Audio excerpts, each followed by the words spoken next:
Pretty soon I'll be declaring the Hormuz Strait a territory of the United States.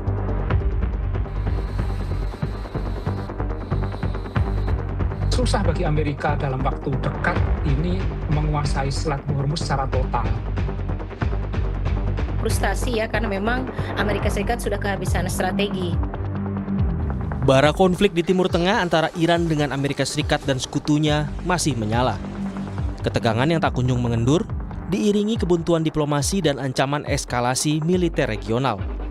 Dampaknya bisa berujung pada krisis energi global. Jalur pelayaran vital Selat Hormuz hingga kini masih jadi sengketa kedua pihak.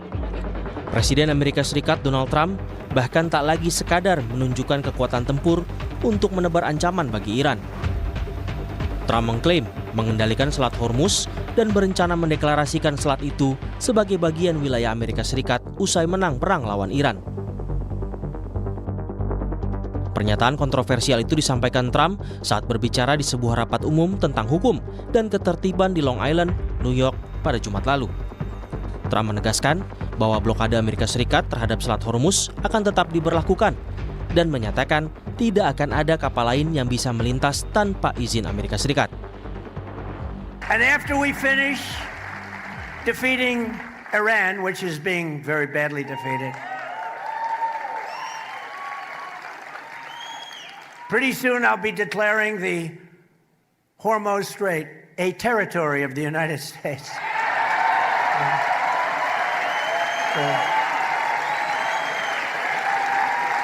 Essentially, that's what it is. We have the blockade. No ships get through unless we want them to. Klaim Trump soal Hormuz jelas memantik kemarahan Tehran. Mohsen Rezai, penasihat militer pemimpin tertinggi Iran, mengecam pernyataan Donald Trump dan menyebut ambisi Amerika Serikat untuk menguasai Selat Hormuz sebagai mimpi.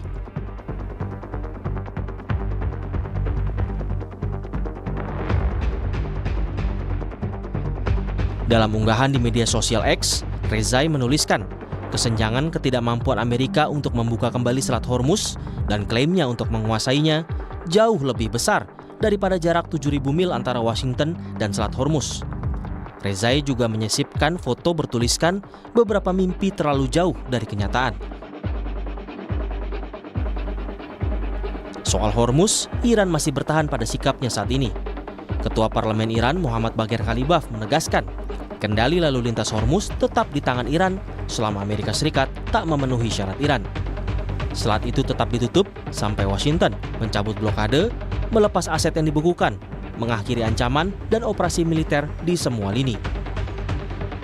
تا زمانی که تعهدات آمریکا در تفاهمنامه از جمله رفع محاصره آزادی اموال بلوکه شده، رفع تحریم نفت، پایان تهدید و عملیات نظامی در همه جبهه‌ها و دیگر شروطی که در تفاهمنامه آمریکا با آن متحد شده است اجرایی نشود، تنگه باز نخواهد شد. Sementara itu, penasehat IRGC Muhammad Reza Naqdi klaim Amerika gagal sejak awal dalam upaya menggulingkan pemerintah dan memecah belah Iran. Ia pun menyebut Donald Trump memiliki perilaku kekanak-kanakan karena sikapnya yang sering berubah dan tidak konsisten. رئیس جمهور امریکا توی این دوره ویژگی‌های خاصی داره و از جمله اینکه خیلی کوتاه‌بینه، یعنی یک رفتار کودکانه، هیچ آینده‌نگری در بیاناتش نیست. یعنی وقتی صحبتی میکنه حتی به مثلا 24 ساعت بعدم فکر نمیکنه. یک رهبر مهم بزرگ بین‌المللی باید عمق حتی 50 ساله 100 ساله حرفش رو که تو تاریخ ثبت میشه ببین.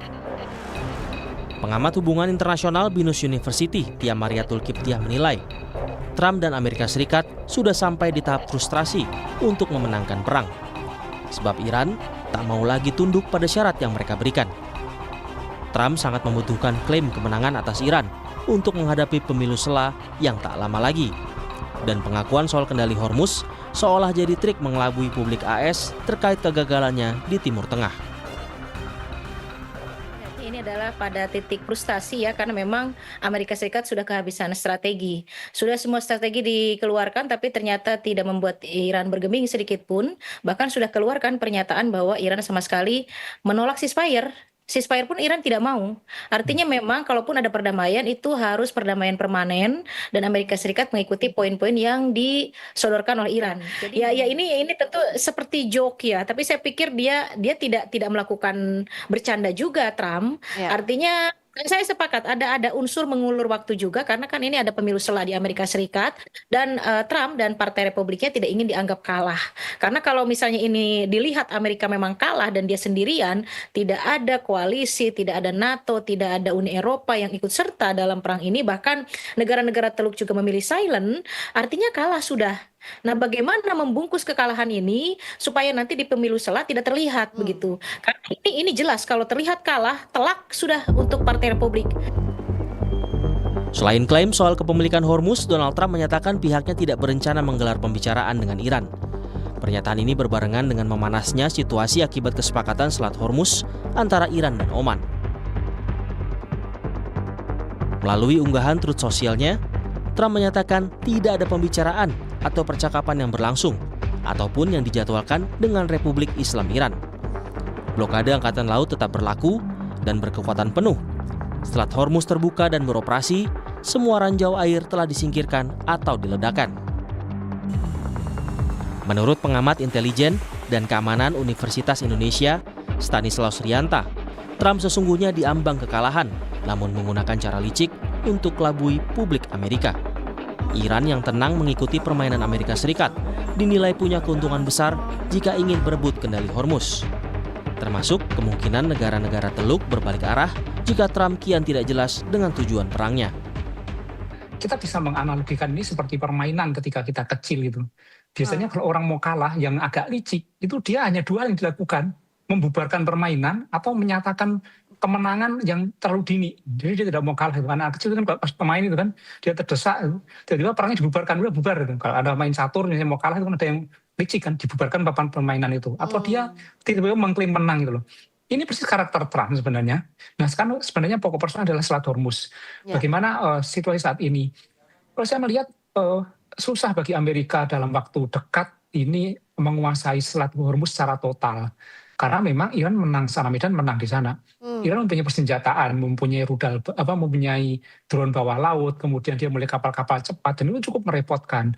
Andalan Amerika, kapal induk itu tidak bisa masuk ke Selat Hormuz. Nah, nanti ini kalau nanti negara-negara yang menggunakan Selat Hormuz, kita tahu bahwa 20% energi dunia itu melewati Selat Hormuz. Negara-negara itu frustasi atau mungkin marah karena tidak selesai-selesai.